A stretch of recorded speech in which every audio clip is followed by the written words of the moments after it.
Alright y'all, welcome back to the channel and to some more turkey patterning, and today we've got a very highly requested combination and I definitely want to see what it can do as well, because I've got some really high hopes that this is going to be an absolutely nasty performing combination. And when I finally found one of these chokes in stock, I had to pick it up to try this particular combination because a lot of you guys say that it's absolutely lights out as well. So we'll see how it does. But as for the shells I brought today, I got out some more of their Rocky Ridge TSS loads. These ones are their 20 gauge, 3-inch, 2-ounce payload of TSS 9s, moving about 1100 feet per second. We've already seen a number of really nice patterns out of Rocky Ridge loads in general, including these 20 gauge loads. And with today's choke combo, I expect that to continue, considering that all of you guys have said this is the combo to use. So we'll see what we can get from them. But as for today's setup combo, I brought out the Stevens 301 20 gauge. It's got a 26-inch barrel on it. And for that choke, I was finally able to find an Indian Creek 562 in stock somewhere. This will be the first Indian Creek we've tested in 20 gauge. And everybody has said the 562 with the Rocky Ridge 2-ounce loads is the 20 gauge setup. So I've got some high hopes for it, and we'll see what we can get out of it. But as for today's test, everything is set up the same as usual. The turkey target's at 40 yards, and I've got the chronograph so we can get our velocity from the shells. So let's get you guys a view of that target and see if we get another devastating pattern from these Rocky Ridge shells through this Indian Creek today. I expect a pretty nice pattern, but let's take our shot and see what we get.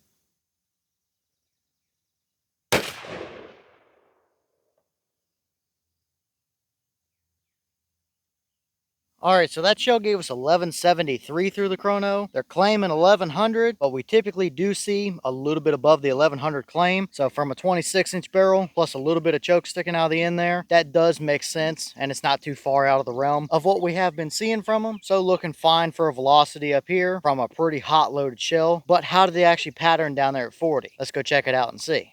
Alright, so now we're down here at our 40-yard paper, and this is what we got. And yeah, that's a pretty devastating pattern right there, all day long. We were definitely a little bit low on the paper, and it's interesting because several of the newer Indian Creek chokes that I've just gotten over the last couple months have all shot low for one reason or another. I don't know if it's something that they're doing with their machine work or whatever the case might be, but could just be my luck, or it could be something with those Indian Creek chokes just preferring to shoot low here recently. I'm curious if anybody else has experienced that same thing or not. Either way, absolutely devastating pattern there all day long. Since we were just a little bit low, I will go ahead and pop up a 10-inch equivalent circle here around our core. And yeah, that's a pretty nasty looking core, no question about it. That's a ton of pellets right through there in the middle of our pattern, and it is a 2-ounce load and a 20 gauge, which is a lot of pellets. So if that was centered up a little bit better, there's a legitimate chance that bird might have no head even out there at 40 yards. Now what I am seeing here is a little bit of an interesting shape pattern. It's a little bit wider than it is taller, so maybe a little bit of an oblong pattern. We really don't have any kind of major voids until we get right around to the very outskirt edges of the pattern. We pick up a little bit of straggly stuff around the edges. We have a couple of flyers. There's one up here at the top of the paper, but not really too many of them. But I think, judging by how this looks, I think we're starting to hit kind of the constriction limit that these shells are really going to like to perform in. It's a 562, which isn't overly tight for a 20 gauge, with the average being 565 to 570, but it's a very large payload in a 20 gauge shell, and sometimes those bigger payload shells prefer a little more breathing room. We absolutely saw a very hot core there, but I think the very edges of the pattern are just starting to open up a little bit, so 562 might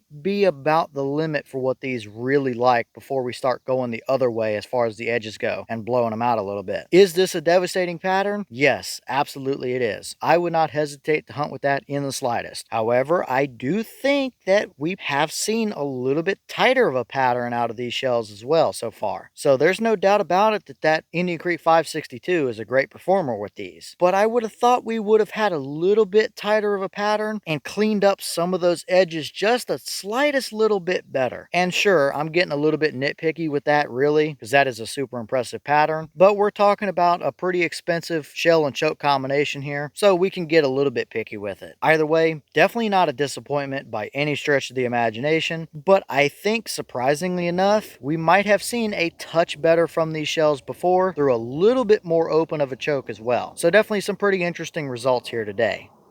And here's the wad out of that shell. It's definitely nothing fancy or nothing special to see, but you can definitely tell that we've started to pick up a number of pinholes along the sides. But what I'm looking at is all those pellets stuck down in the bottom there. Not something we typically see from these shells, and judging by kind of the pinholes and how things are jammed down in there, once again, kind of seems like 562 might be starting to touch the limit of choke constriction that these are going to like to perform through. We're definitely not unsafe or anything like that just yet, that's for sure. Nothing to worry about there. But not typically what we see as far as the wad goes. It did go through an Indian Creek choke, so these stripes and lines and kind of jagged edges are nothing unusual here, but definitely pretty interesting to see those pellets down in there.